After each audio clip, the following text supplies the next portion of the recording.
Yang dalam pertemuan jemaat rame-rame berbahasa roh, kemudian bahasa roh terus, tapi tidak ditafsirkan arti bahasa roh itu. Rasul Paulus mengatakan itu tidak akan dapat membangun.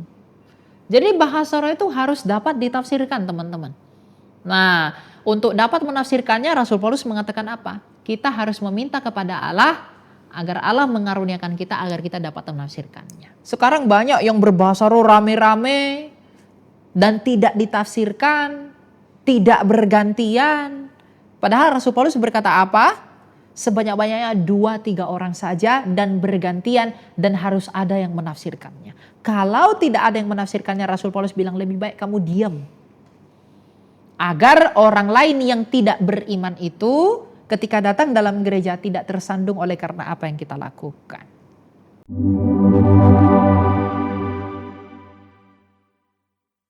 Shalom saudara-saudari terkasih dalam Tuhan kita Yesus Kristus. Kembali lagi bersama saya Elia Maren di program channel 3 hari.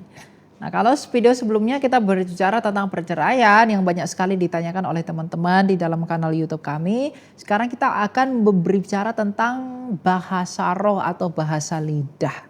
Nah, dalam kesempatan ini kita akan berbicara tentang bagaimana sebenarnya, apa sebenarnya dan seperti apa sih bahasa roh itu. Nah, bahasa roh itu sebenarnya tidak ada. Ya. Bahasa roh itu di dalam bahasa Yunaninya disebut dengan glossolalia yang secara langsung sebenarnya artinya bukan bahasa roh tetapi bahasa lidah. Nah, bahasa lidah ini adalah salah satu karunia dari karunia-karunia Roh Kudus yang diberikan oleh Roh Kudus kepada gereja, kepada jemaatnya dalam tujuan perkabaran Injil. Jadi karunia-karunia roh ini tujuannya untuk apa sih? Karunia-karunia roh bernubuatlah, menyembuhkan, berkata-kata, berbahasa roh itu tujuannya untuk apa sih? Tujuan dari karunia-karunia roh ini yang salah satunya adalah bahasa roh, tujuannya adalah untuk penginjilan. Nah, contohnya kita lihat bisa di Kisah Rasul 2 pada hari peristiwa Pentakosta. Pada hari peristiwa Pentakosta, tiba-tiba ketika Roh Kudus itu turun di atas para rasul, tiba-tiba mereka bisa berbicara di dalam bahasa-bahasa yang lain. Nah, artinya bahasa lidah ini dapat dimengerti enggak? Bahasa lidah ini dapat dipahami karena itu bahasa yang ada di bumi ini. Bahasa yang dapat dipahami. Makanya ketika para rasul itu berbicara di dalam bahasa-bahasa asing, orang-orang asing yang datang mendengarkan mereka, mereka heran. Bukankah mereka ini orang-orang penduduk di tempat ini, tapi mengapa mereka bisa berbicara di dalam bahasa kita? Kita baca dalam Kisah Rasul 2 ya. Dalam Kisah Rasul 2 dikatakan ayat yang ke-7. Mereka tercengang-cengang dan heran lalu berkata, bukankah mereka semua yang berbicara itu orang Galilea? Bagaimana mungkin kita masing-masing mendengar mereka berbicara dalam bahasa kita sendiri, yaitu kita bahasa tempat kita dilahirkan, kita orang Parsia, Media, Elam, Mesopotamia, Yudea, Kapadokia, Pontius, Asia, dan lain sebagainya. Jadi orang-orang dalam masa ini adalah murid-murid Tuhan, para rasul, mereka waktu itu tiba-tiba dapat berbicara di dalam bahasa asing, dapat berbicara di dalam bahasa lidah. Padahal mereka ini adalah orang-orang Galilea, tapi mereka bisa berbicara di dalam banyak bahasa, yaitu bahasa-bahasa orang asing. Nah, dalam kasus seperti inilah yang disebut dengan bahasa lidah, yaitu orang-orang Galilea ini yang adalah para rasulnya Tuhan Yesus ini, mereka adalah orang-orang Galilea. Mereka belum pernah belajar bahasa-bahasa asing, tapi ketika orang asing datang ke tempat mereka, tiba-tiba oleh karena kuasa Roh Kudus, para rasul yang adalah orang Galilea ini bisa berbicara di dalam banyak bahasa. Nah, ketika mereka berbicara dalam banyak bahasa, mereka sedang melakukan penginjilan. Misalnya saya, Elia, saya tidak bisa berbicara dalam bahasa Mandarin. Tiba-tiba saya pergi ke Tiongkok. Nah, tiba-tiba di dalam hikmat dari Roh Kudus, saya tiba-tiba bisa berbicara di dalam bahasa Tiongkok. Dan semua yang saya perkatakan dalam bahasa Tiongkok itu adalah tentang Injil. Nah, kasus yang seperti inilah yang disebut dengan bahasa lidah itu. Nah, ada bahasa lidah yang dapat dimengerti, ada bahasa lidah yang tidak dapat dimengerti. Nah, bahasa lidah yang artian bahasa asing yang adalah bahasa yang ada di dunia ini itu disebut dengan senolalia. Tapi ada juga bahasa roh atau bahasa lidah yang tidak dapat dimengerti. Tapi bagaimana prinsipnya? Ya, di dalam 1 Korintus 14 kalau kita baca, Rasul Paulus berkata 1 Korintus 14 mulai dari ayat yang ke-10 ya. Dikatakan mulai ayat 9 ya. Demikian juga kamu yang berbicara dalam bahasa lidah. Jika kamu tidak mempergunakan kata-kata yang dapat dipahami, bagaimanakah orang dapat mengerti apa yang kamu katakan sebab kamu hanya akan berbicara kepada angin. Ini adalah bahasa lidah. Nah, Rasul Paulus mengatakan kalau kamu berbahasa dengan bahasa lidah yang tak dapat dipahami, kamu hanya berbicara kepada angin. Nah, berbeda bahasa lidah yang terjadi pada para rasul di peristiwa Pentakosta, Kisah Rasul 2, itu adalah bahasa lidah yang dapat dimengerti oleh orang-orang yang mendengarkannya. Karena itu adalah bahasa yang ada di bumi ini meskipun dituturkan oleh mereka yang tidak mempelajari bahasa itu. Lanjut ayat ke-10, ada banyak entah berapa banyak macam bahasa di dunia. Sekalipun demikian tidak ada satupun di antaranya yang mempunyai bunyi yang tidak berarti, kata Rasul Paulus. Namun jika aku tidak mengetahui arti bahasa itu, aku menjadi orang asing bagi dia yang mempergunakan bahasanya dan dia orang asing bagiku. Demikian pula dengan kamu memang berusaha memperoleh karunia-karunia roh, tetapi lebih daripada itu hendaklah kamu berusaha mempergunakannya untuk membangun jemaat. Jadi Rasul Paulus mengatakan apa? Bahwa bahasa roh, bahasa lidah yang dipergunakan dalam pertemuan jemaat itu harus dipergunakan untuk membangun jemaat. Ayat 13, karena itu siapa yang berbicara dalam bahasa lidah, ia harus berdoa supaya ia dapat menafsirkannya. Jadi siapapun kamu yang berbahasa lidah atau berbahasa roh, kamu harus menafsirkan bahasa lidahmu itu.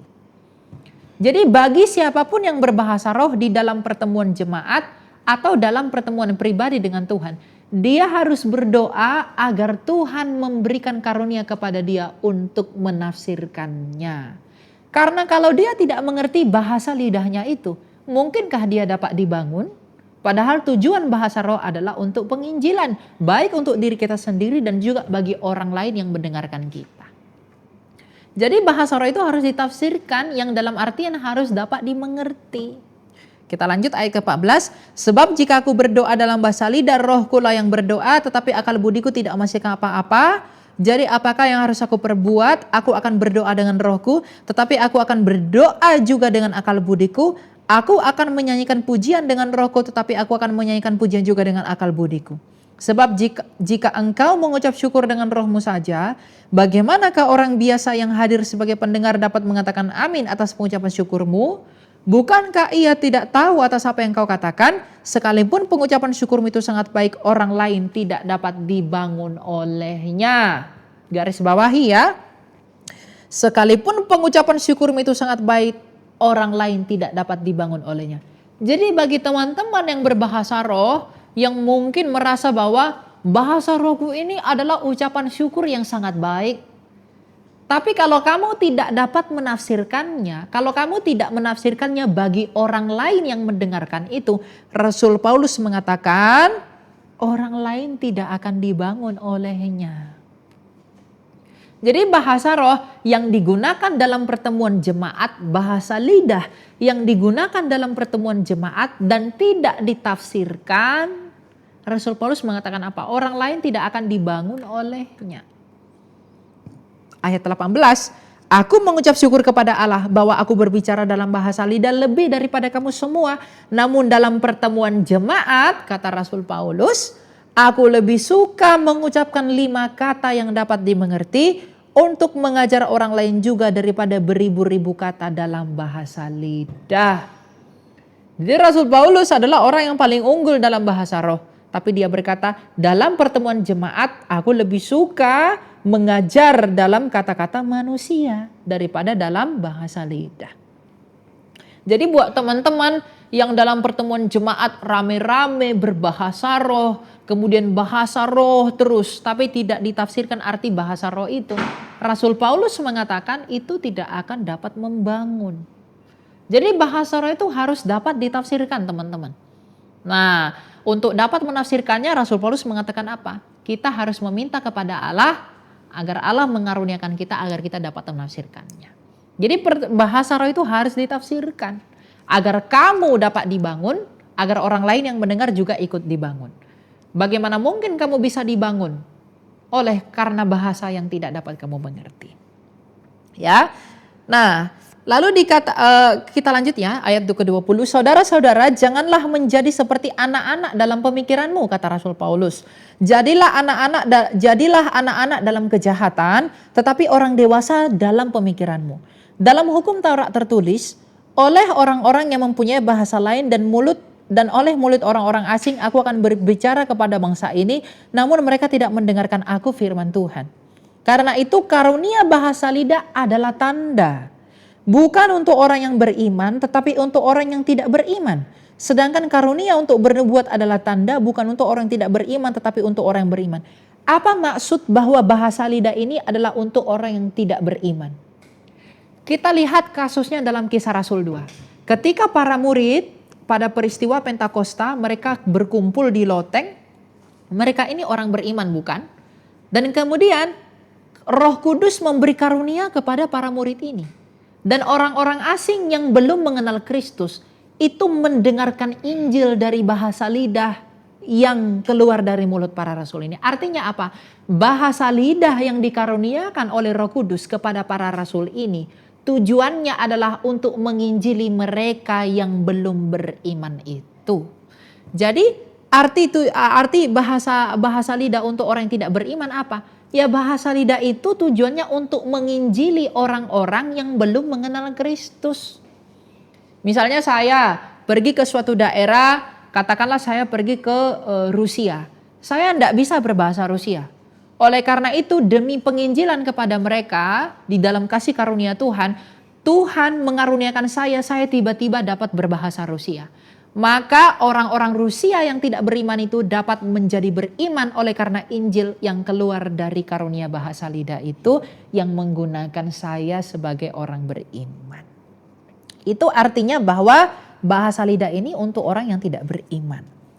Ayat 23. Jadi kalau seluruh jemaat berkumpul bersama-sama dan tiap-tiap orang berbicara dalam bahasa lidah, lalu masuklah orang-orang biasa atau orang-orang yang tidak beriman, bukankah mereka mengatakan kamu gila? Bukankah ini yang terjadi di dalam banyak gereja masa sekarang, teman-teman? Ya. Kalau seluruh jemaat berkumpul bersama lalu tiap-tiap orang berbicara dalam bahasa lidah. Rasul Paulus mengatakan orang yang tidak beriman yang masuk ke dalam gereja itu akan mengatakan kamu adalah orang gila. Oleh karena itu bagi gereja-gereja atau siapapun yang berbahasa lidah rame-rame tanpa ditafsirkan, Rasul Paulus mengatakan apa? Orang yang tidak beriman yang masuk ke dalam gerejamu itu akan mengatakan kamu gila. Jadi bahasa roh itu jangan digunakan rame-rame. Ya, nah, nanti kita akan bahas bagaimana penggunaannya. Tetapi yang pasti dalam poin ini bahasa roh itu harus ditafsirkan. Ya. Ayat yang ke-24, namun kalau kamu semua bernubuat, lalu masuk orang yang tidak beriman atau orang biasa, ia akan diyakinkan oleh semua dan diselidiki oleh semua, hal-hal yang tersembunyi dalam hatinya akan menjadi nyata sehingga ia akan sujud menyembah Allah dan mengaku sungguh Allah ada di tengah-tengah kamu. Nah kalau bahasa roh itu memang harus ditafsirkan, lalu bagaimana penggunaan bahasa lidah itu atau bahasa roh itu? Ayat yang ke-26 dalam pasal ke-14 dalam surat Rasul Paulus yang pertama kepada jemaat di Korintus ini berkata, jadi bagaimana sekarang saudara-saudara ketika kamu berkumpul tiap-tiap orang mempersembahkan sesuatu yang seorang mazmur, yang lain pengajaran atau pernyataan Allah atau bahasa lidah atau penafsirannya, hendaklah semuanya itu dipergunakan untuk membangun.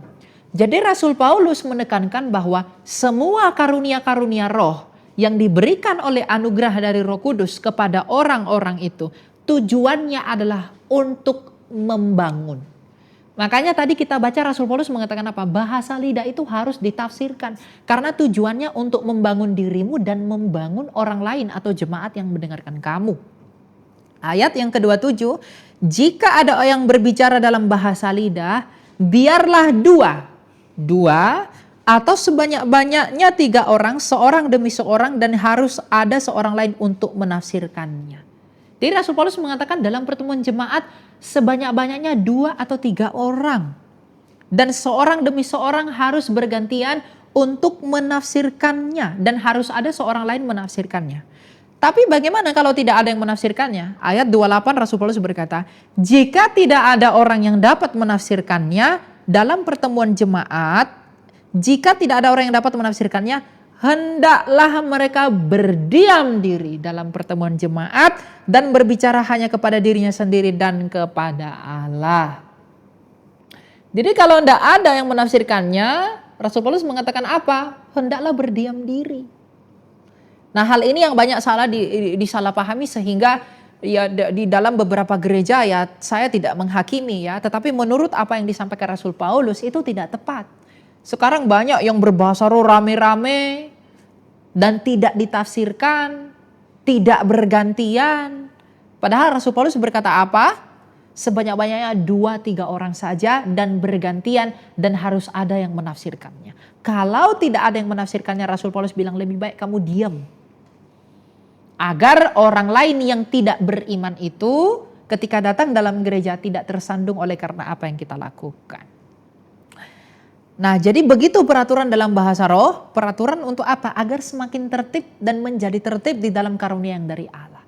Tapi bagaimanapun penghakiman ada pada Tuhan kita Yesus Kristus, tapi biarlah kiranya apa yang disampaikan pada hari ini dapat membantu kita untuk tetap setia berdiri di dalam apa? Di dalam pengajaran yang benar dan di dalam saran dari Rasul Tuhan kita yang mulia, yaitu Rasul Paulus tentang penggunaan karunia-karunia roh, salah satunya adalah bahasa roh. Dan apakah bahasa roh masih berlaku hingga pada hari ini? Selama Kristus belum datang untuk kedua kalinya dan selama Roh Kudus masih bekerja di bumi ini, bahasa roh tetap ada. Tetapi bahasa roh atau bahasa lidahnya haruslah bahasa lidah yang tidak meniru-niru, bukan berpura-pura, bukan mencontek, tapi benar-benar datang dari Allah untuk kemuliaan Allah, untuk pemberitaan Injil, untuk membangun jemaat, bukan hanya untuk kita terlihat rohani. Atau karena wah dia bisa bahasa roh saya minder, saya meniru-niru, saya tidak. Bagi kamu yang memalsukan karunia roh, kamu hanya ikut-ikutan saja. Kamu harus mempertanggungjawabkan itu di hadapan pengadilan Kristus apabila ia datang sebagai raja.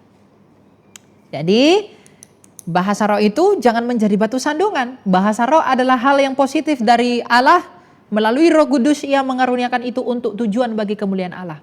Tuhan Yesus pernah berkata bahwa ketika roh penghibur penolong itu datang, ia tidak akan memuliakan dirinya sendiri, tapi ia akan bersaksi tentang aku. Dan Roh Kudus dalam hal bersaksi tentang Kristus, dia memberikan karunia-karunia kepada orang demi kesaksian kepada Kristus itu. Dan karunianya apa? Mengajar, bernubuat, bahasa roh. Jadi kalau bahasa roh adalah karunia roh untuk memuliakan Kristus, maka harusnya semua yang keluar dari bahasa roh itu tujuannya hanyalah pemuliaan Kristus, yaitu penginjilan. Yang dapat saya sampaikan, semoga hal ini dapat menolong kita dan semakin membuat kita berhati-hati dalam karunia yang Tuhan berikan kepada kita. Tuhan Yesus memberkati dan shalom.